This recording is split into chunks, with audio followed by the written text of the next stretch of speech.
I watched the premiere last night of Celtics City, Bill Simmons, documentary series on the history of the Celtics and its ties to Boston, how it all kind of ties into the history of Boston.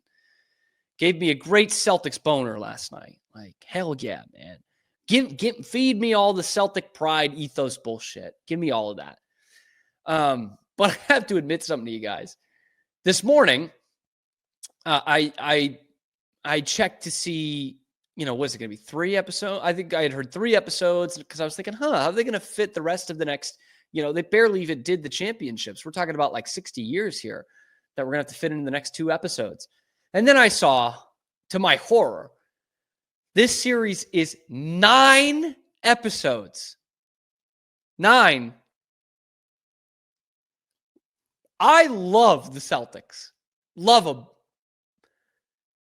No team needs 9 episodes. I don't need 9 hours of the history of the Boston Celtics. That's too much. The Last Dance, which was an okay documentary series, has ruined sports documentaries forever. Like, nobody deserves 9 parts, 10 parts. Jeter, 6 parts. For what? Brady does his own 10-part thing. The Dynasty, the Patriots one, was that 8 parts? I'm like, stop it. No, like, this is not necessary. I love the Celtics. They're the best franchise in the history of the NBA. They don't need 9 parts, Bill. It would be like a task for me to watch all 9. A task. And it's over 9 weeks again, which is what we talked about this with Pete, with the Aaron Hernandez thing. That's not how TV works anymore. This isn't Roots in 1977, okay? Just put out 3 a week for 3 weeks, and you'll maybe keep our attention. But really, what you'll probably need to do is put one out every day, and you won't get the attention every single day. It'll wane, but then at some point, people will watch all of them. Or the easiest fix is don't have 9 fucking episodes. That's too much. But I enjoyed this one last night. I did. It's kind of the founding of the Celtics, how it all came together. Red Auerbach, Walter Brown, of course, a lot of Bill Russell, and really the star of episode 1 was Bob Cousy.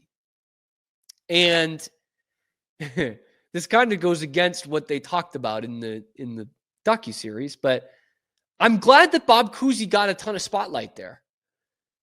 Because for my generation, and those who follow the Celtics now and the Celtics history now, there's not a ton about Bob Cousy, really, for a guy who was such a big star. And they really hit this on the documentary. I forget who said it, but one of the talking heads said, it's important to remember, before Wilt, like, the guy for basketball the first 50, 60 years is Bob Cousy. Like, he's the most famous guy. He's, of course, the small white point guard who brings a lot of butts in the seats.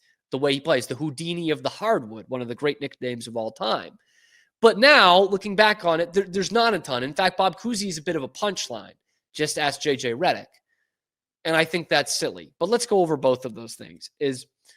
They talk about it a lot in the show, is that Cousy was the face of the Celtics, even though Bill Russell was the best player. And they didn't start winning until Russell got there. And yet Cousy was the face because he was white and he was Catholic and he went to Holy Cross. I'm not doubting that. Like, I have a lot to say about Boston's racial history, but certainly in the 50s, that played to a lot of people. My argument would be it would play to a lot of people in basically every market. It just happened that Boston had Bill Russell. But yes, they really gravitated towards the white star rather than the black star from the South and the West Coast. He played at San Francisco.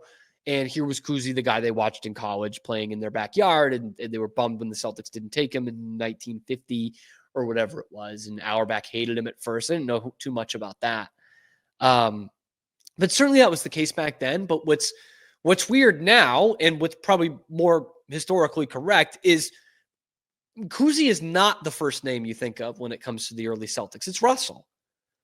Russell won 11 championships. Russell's the better player, one of the best players of all time, and was like the guy who turned the Celtics into winners. So now, 60, 70 years later, it's good to hear more of getting more of the Bob Cousy side of things. And because now, again, Cousy's seen as a punchline. Like when people think about, oh, who did they play against? Plumbers and firemen. And they think of Bob Cousy. JJ Redick had that tone deaf thing, dumb thing a couple years ago where he was like, watch Bob Cousy highlights. We can't think of him as a good player. Look who he's playing against. And I always hate that argument. I hate it for every sport, but basketball is the one that it comes up the most. It's like, dude, if Bob Cousy had access to what players have access to today in terms of medicine and nutrition and, doctors, surgeries, medical care, youth programs to get you, like Bob Cousy would still be a great basketball player. And just because the other guys were plumbers and firemen, like that was the athletic standard. I'm sorry. That was the game. That was the era. It was the same era Wilt played in, by the way. It's the same era Russell played in. And we still regard them as two of the great, Oscar Robertson, three of the greatest players ever, three of the top 20 greatest players in the history of the sport. Elgin Baylor, Jerry West. But when it comes to Bob Cousy, no. Plumbers, firemen. Bob Pettit, plumbers, firemen. And I just hate that. I've always hated that. And it sucks that it falls on the Coos, who seems like a great guy. And he says it in the doc. He says, you're not talking. I can't do the Coos. I'm sorry. I can't fucking do the Cousy speech impediment. But he said, you're not talking to me because I was a great player. You're talking to me because I'm alive. I'm the only one left.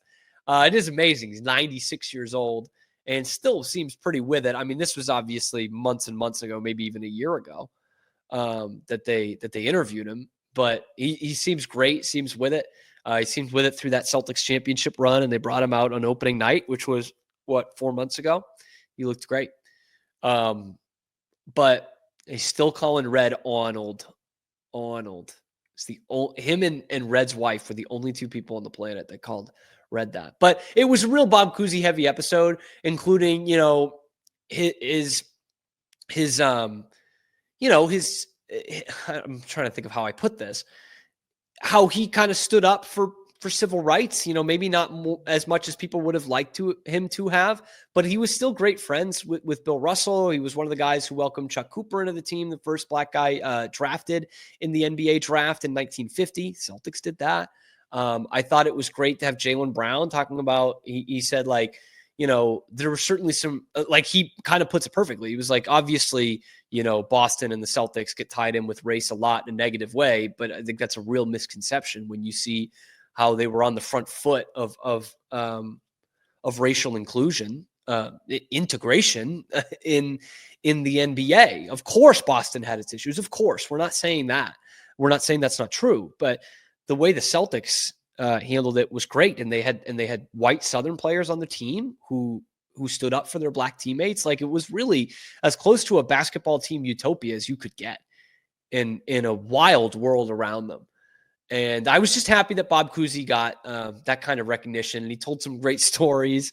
One of them, when they were somewhere in the South, it might have even been DC, he was talking about drinking with, I don't know if it was Chuck Cooper. It was one of his black teammates, and they went to go to the bathroom, and it was, whites only and coloreds bathroom. And so they said, screw that. And they went outside and took a piss on the bar together. They took a piss on the building together. Cousy was just talking about like getting blitzed all the time. Like, and I just thought, how sick would that have been 70 years ago to get fucking absolutely bombed with Bob Cousy? Like, this just regular guy, beer gut. Like he missed his first year in the NBA, declined to play because he had a great gig in Worcester after graduating from Holy Cross. He was teaching old ladies how to drive. He had 3 cars, him and a couple buddies, and they were just teaching, women, housewives, how to drive. It's like, he's like, I was making good money. I didn't need to play basketball. Imagine just getting blitzed with that guy 70 years ago. Fucking speech impediment at all. That would be so sick, man. So sick. So I'm guessing the next episode is going to be pretty Bill Russell heavy, obviously. And there was a lot of Bill in this one too. And if you're going to highlight any player from the Celtics history, that's probably the best one to do it. But 9 episodes. How are we going to get through 9 episodes? I don't know. 9 episodes is a lot over 9 weeks. I think this was a bad move by, probably not even by Bill Simmons, but by HBO, which they've done wrong by Bill Simmons before. We are Rogue Media Sports. Hey, thanks for stopping by. And if you like this video, be sure to give us a like and subscribe. It really helps out the channel a ton. You can follow me on Twitter here for some more outrageous Boston sports takes coming to you every weekday at noon Eastern time. And then after that, wherever you get your podcasts. We are Rogue Media Sports.